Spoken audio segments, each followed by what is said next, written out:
Et je vous retrouve pour le plateau de Regard Croisé. Merci de rester fidèle au programme du soir. C'est nous votre bienvenue. Si vous nous rejoignez dans ce tout premier numéro de Regard Croisé de cette semaine, encore 4 sujets à aborder avec nos invités. Nous parlerons d'abord du Niger, le Bénin et la France accusés de vouloir déstabiliser le pays. Notre deuxième sujet concerne le Mali. Le dialogue intermalien prolonge la transition jusqu'en 2027. Troisième sujet, nous prendrons la direction du Tchad. Le parti de succès Masra demande l'annulation des résultats de la présidentielle. Puis nous terminerons bien évidemment par le Togo pour parler des législatives. La Cour constitutionnelle proclame les résultats définitifs. Et pour en parler ce soir, 3 invités sur ce plateau. Avec moi, Adam Adronou, vous êtes journaliste, directeur de publication de Vision d'Afrique. Bonsoir Adam et bienvenue. Merci docteur, merci de m'avoir invité. Bonsoir à toutes celles et à tous ceux qui nous suivent de par le monde. Merci beaucoup d'avoir répondu à notre invitation.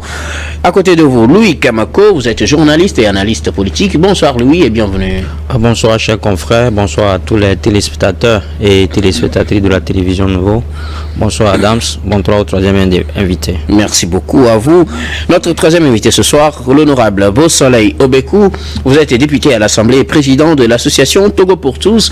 Bonsoir honorable et bienvenue. Bonsoir docteur Guillaume, bonsoir Louis, bonsoir Adam et bonsoir à tous les téléspectateurs et à toutes les téléspectatrices de Niwa TV.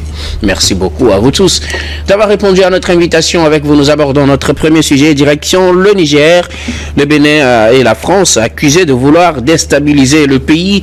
Et c'était à l'occasion d'une conférence de presse ce samedi 11 mai que le Premier ministre nigérien Ali Mohamed Lamine Zen est revenu sur la situation des relations entre le Niger et son voisin le Bénin.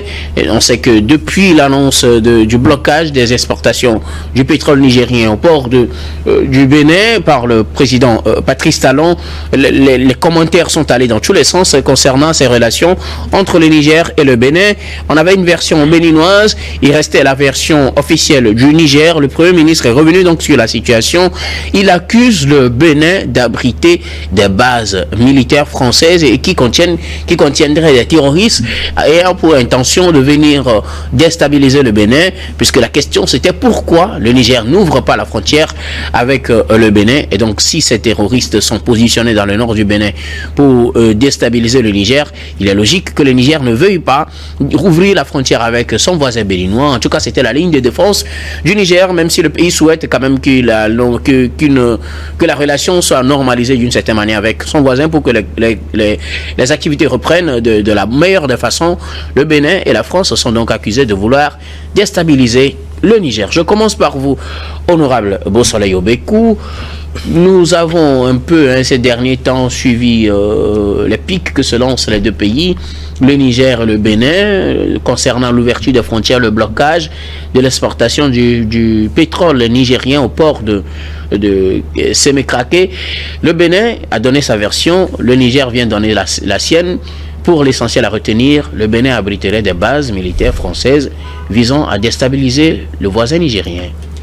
Oui, en tout cas, c'est l'argument que donnent les autorités nigériennes pour ne pas ouvrir la frontière entre le Niger et le Bénin. Et nous savons tous que le Bénin et le Niger sont en partenariat pour l'exportation du pétrole nigérien via le Bénin, le port de Sémé. Et au fait, le sujet dont on parle maintenant, c'est l'ouverture de la frontière. La frontière entre le Bénin et le Niger a été fermée d'abord par le Bénin, oui, du côté du Bénin, pour appliquer les sanctions de la CEDEAO. Le Bénin, faisant partie de la CEDEAO, a suivi les consignes de la CEDEAO pour l'application des sanctions et a fermé ses frontières. Nous rappelons que le Nigeria aussi avait fermé ses frontières avec le Niger et à partir de février passé, officiellement la CEDEAO avait demandé l'ouverture de ses frontières et la fin de ses sanctions. Donc le Bénin a ouvert ses frontières, mais le Niger qu'on sanctionnait et par la fermeture de ses frontières a refusé d'ouvrir ses frontières. Et aujourd'hui, la cause de ce refus d'ouvrir les frontières, comme les autorités nigériennes le disent, que le Bénin abriterait les bases militaires. Et aussi, ils avaient ajouté que ces bases militaires seraient des camps pour l'entraînement des terroristes et dire que les autorités béninoises et légitimes et souveraines qui dirigent le Bénin actuellement pourraient former des terroristes. Je prends le mot, les autorités nigériennes pourraient former des terroristes pour attaquer le Niger. Je crois que c'est trop fort et ça serait presque trop dire d'accuser le Bénin de la sorte. Et nous rappelons que, au fait, les camps militaires dont parle le Niger ou les autorités nigériennes, notamment le Premier ministre, précisément le Premier ministre du Niger, ces accusations étaient formellement démenties par les autorités béninoises à la personne du porte-parole du gouvernement, Wilfried Mbedji, qui a démenti formellement ces accusations en parlant. Il a quand même reconnu que le Bénin, pour lutter contre le terrorisme et assurer la sécurité du pays, a quand même des points stratégiques, des bases stratégiques.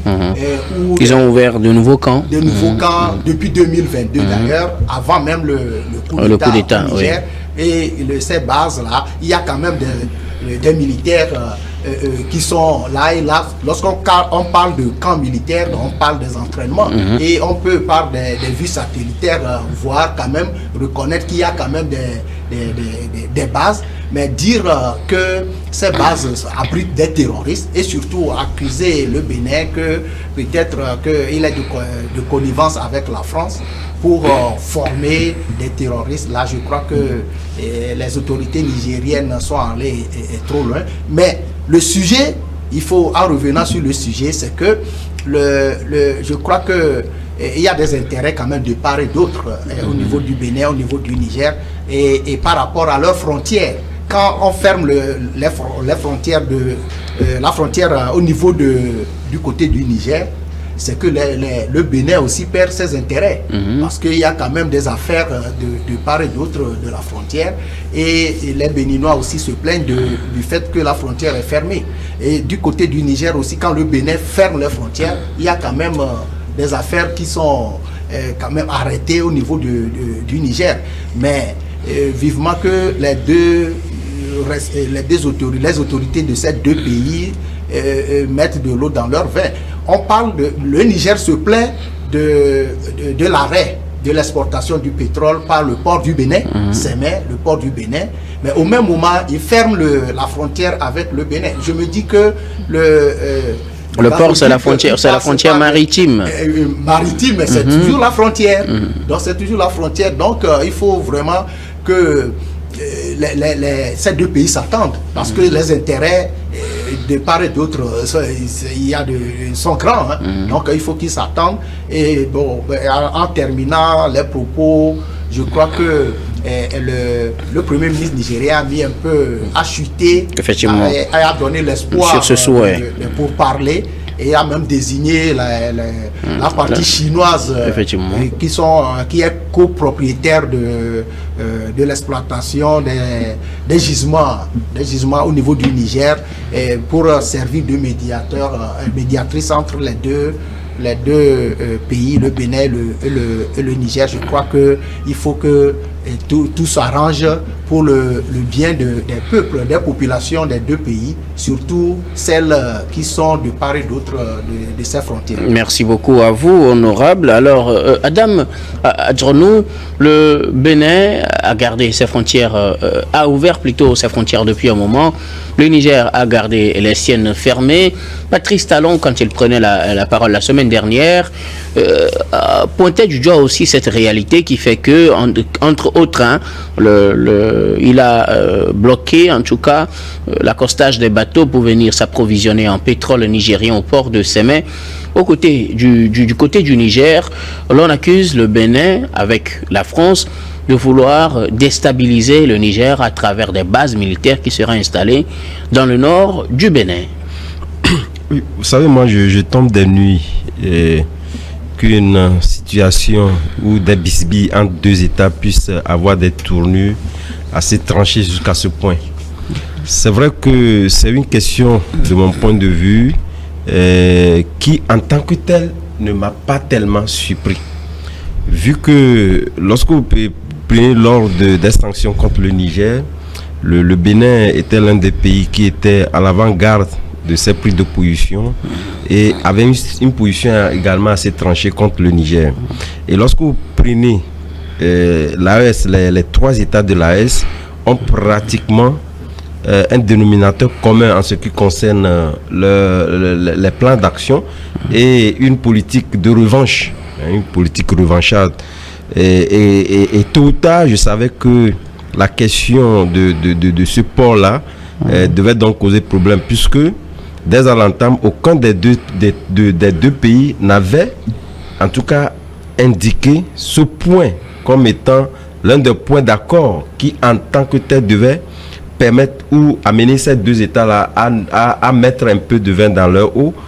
Et moi, je me dis, normalement, au regard des intérêts, l'honorable en parlait tout à l'heure, le Bénin devait être, de mon point de vue, l'un des derniers pays à avoir une position assez tranchée contre le Niger. Tel n'a pas été le cas, puisque lorsque nous remontons l'histoire, lorsque nous prenons par exemple le cas malien, vous avez vu l'attitude du Sénégal en son temps.